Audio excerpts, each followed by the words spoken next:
Hi guys, it's Maria with Lawrence Kia again, and today I'm going to show you how to jump start your car. I'm going to be using a jump box, but for a lot of people, most of the time you guys just have jumper cables.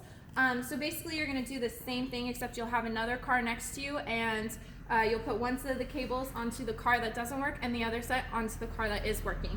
But for this case, we're going to use our jump box. So first, after you open the trunk and everything, you're going to find your battery and you'll have positive and negative. Now, always remember, red is positive, black is negative.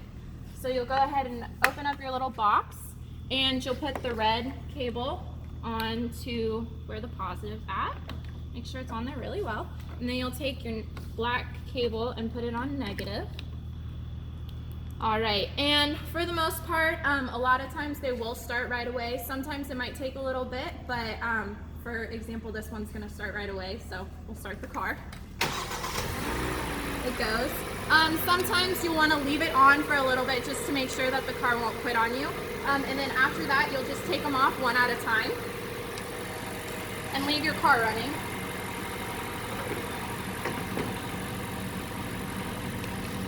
All right. And then, if your battery really is dead, you're going to take it into Lawrence Kia so that you can get a new battery fix. Alright, we'll see you next week with another video.